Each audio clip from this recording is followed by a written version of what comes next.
let's spill some tea, shall we? Now, I gotta give credit where credit is due. It's not an original idea. I recently saw the amazing Bookadoodles do this exact video. And let me tell you, from literally like the first book and several others after it, I was just like, yes, girl, louder for the people in the back. Because some of her choices are ones that you're going to see here, and I have very similar feelings on them, and I was just like, I must do this. It's calling to me. So let's just get shady. You know what? And let's not even be crazy. Let's start where Bookadoodle started. Outlander by Diana Gabaldon. Outlander's an interesting one for me in that I was recommended this book by so many different people in my life, like people who don't know each other, who are, you know, like all different ages, all different life circumstances, have all different reading tastes, and they all were like, you haven't read Outlander. You need to read Outlander. And this long before they announced the show. All I was told was Scotland, historical fiction with some time travel. And I was like, yes, why isn't this in my life? So I bought myself a mass market paperback copy because I was like, yo, I don't know, man, I might not like it. And I wanted to be able to bend the spine. And I don't care about my mass market paperbacks all that much. And I read it. I do not like this book. I do not like it whatsoever. Now it's true. I was not lied to. This book does have Scotland. It does have a lot of historical fiction. And it's also got a time travel element. But what everybody neglected to tell me is that it is first and foremost a romance.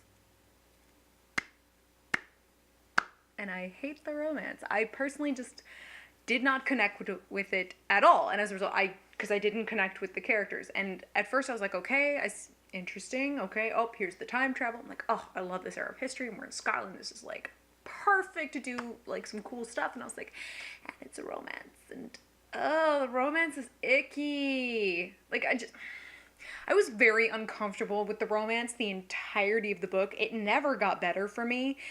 And when that is the driving force of the narrative, and as I've been told of the subsequent novels, what the hell makes you think I'm gonna want to continue? And what makes you think I will like this book? So I will never finish that series. Second one. It's another one that Bookadoodles mentioned. I have very similar feelings. It's Throne of Glass. Now, this may be surprising, because one, I'm still holding my copy, and I have copies of The Assassin's Blade and Crown of Midnight in paperback. You can't see them, they're just out of frame.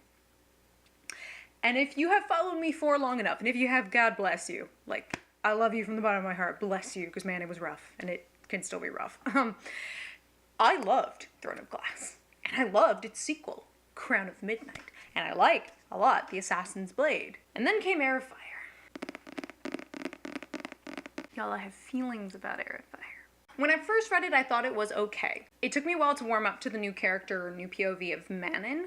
But once I warmed up to her, I really liked her. And I was like, okay, we're learning more about these witches who like, we sort of heard of, but you know, never done much with. What I really disliked was basically all the shit in Fairyland, for lack of a better word. That was, to me, it was so incongruous with what the rest of the series had been, and for the character of Selena, or Olympius, whatever the fuck her name is by this point. Like, I don't fucking care. I call her Selena, and I'm sorry I just dropped 2 F-bombs in the span of like 3 seconds, but if we've seen my Tower of Dawn review, we know how frustrated I am with this series by this point, because really, from Heir of Fire onward, this train went so off the rails. But unlike Bookadoodles, who was smart and no longer reads this series, I'm still hate reading this series. I basically hate read it with 2 of my friends, and like, we constantly ask ourselves, why are we reading this? This is such garbage. Why are we still reading it? I think it's literally just so we can commiserate with each other. I think that's why we keep reading it. But really, while I was sort of apprehensive with Heir of Fire, I was like, okay, I don't know what we're doing. I don't like it. I really disliked the character of Rowan from the moment I met him. So as you can imagine, when Queen of Shadows came out, I was enraged at Queen of Shadows. I hate that book so much. And Empire of Storms is just as bad. Tower of Dawn, just as irritating. Like, I can't. The character assassination that constantly goes on frustrates me to a level I can't even articulate by this point.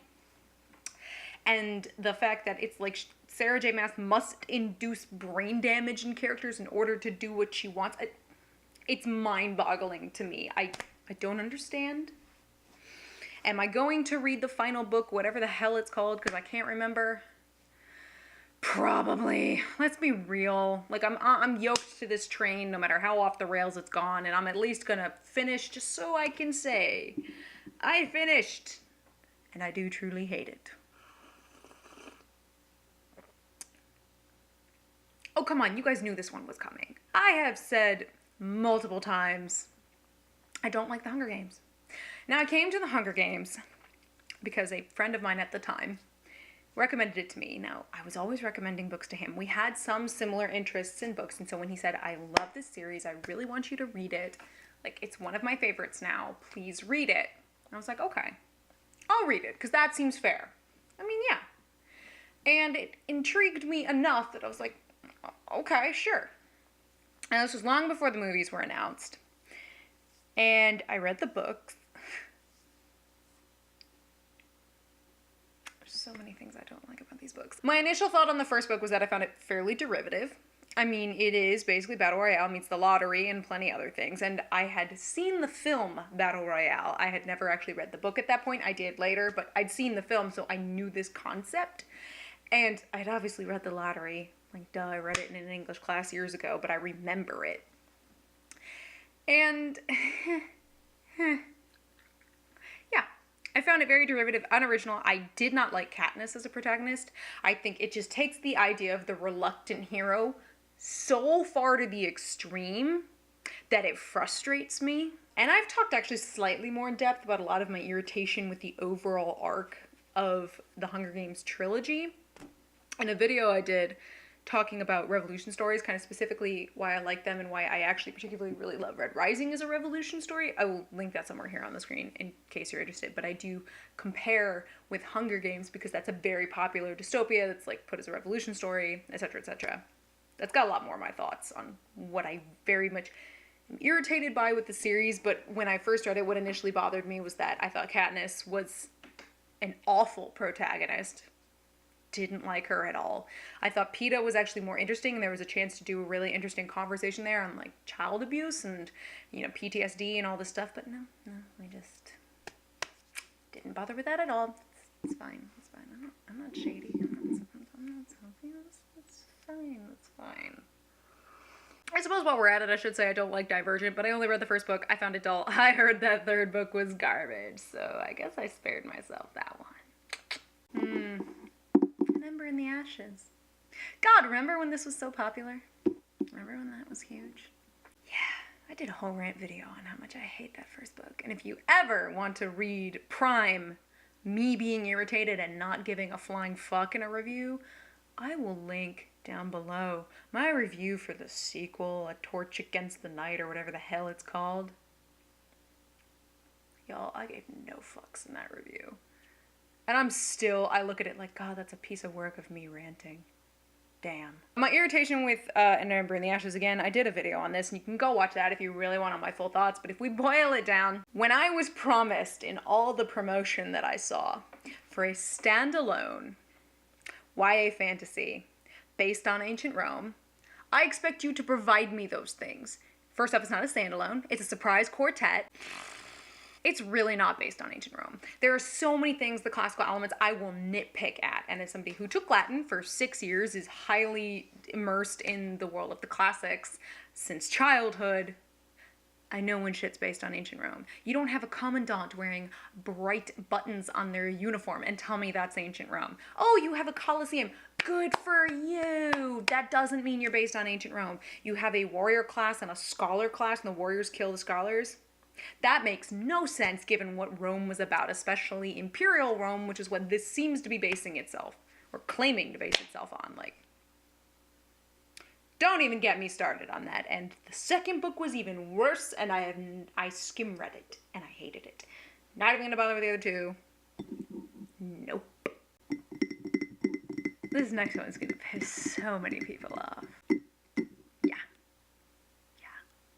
To be fair, I do like The Hobbit. The Lord of the Rings, I have a very confusing relationship with. I read this book when I was 10 years old, or really this trilogy when I was 10 years old, because the first Peter Jackson film was coming out. My mom gave me the trilogy in a bind-up because she'd read it while she was in France and she loved it. This is shocking given my mom hates fantasy of just about any kind.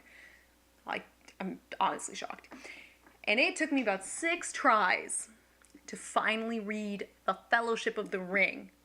Y'all know where I kept getting stuck? Fucking Tom Bombadil. I don't want to hear anything about that goddamn hippie in the woods who never comes back. There is no point to that detour. Don't even at me. I hate that part of the book so much that I'm like still angry about it. But a lot of my feelings towards Lord of the Rings kind of are more reflective of my irritation with Tolkien and probably the fact that this is so popular. Will I agree that it left its mark on the fantasy like literary community? Yes, I do think it is important, but I don't think it's the holy grail of fantasy. And maybe this is because I am a super nerd.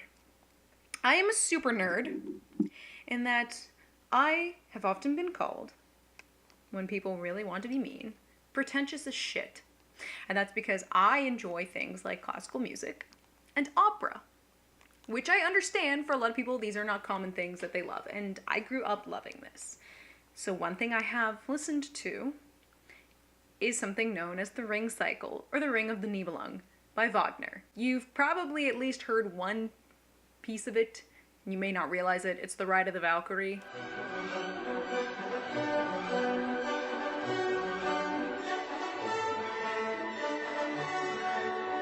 Yeah, that part. Most people have heard that somewhere. It gets referenced in films all the time. Most notably in Apocalypse Now, if you've seen that. The Ring of the Nibelung is, admittedly, taken from 2 kind of like Germanic and Norse mythologies. One is called the Nibelungenlied, and the other is the Volsung Saga. If I remember, Volsung Saga. That one is the one I always trip over. Nibelungenlied I remember, but the other one, I don't, whatever. This involves grand epic tale of like gods and men, and there's, forbidden romance because incest, we don't want to talk about it. But one major part of the story of Wagner's opera is this ring, this gold ring, that is basically created from the Rhine, gold of the River Rhine, the Rhine gold. And it gives its wearer a great amount of power, but it also corrupts the bearer. And what's interesting about this ring, and when Wagner wrote this was unique to the opera when he wrote it, anybody could have the ring. It wasn't something like, say, Thor's hammer. It can only be wielded by Thor. All of these magical objects of mythology, and what could be considered early fantasy, were very user-specific. Like, you couldn't use it unless you were that person. In the case of Wagner, he's like, nah, mate. Anybody can use the ring, and anybody can have it. And of course, it can only be destroyed by being returned to its place of forging.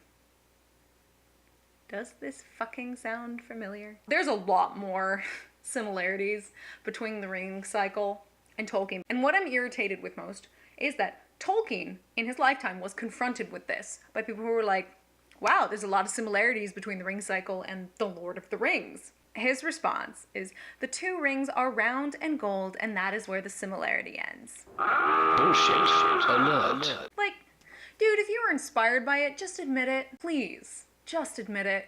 Of course, you're dead now, so it's never gonna happen. Anyway, a lot of irritation with Lord of the Rings, and by this point, I don't really enjoy the books anymore.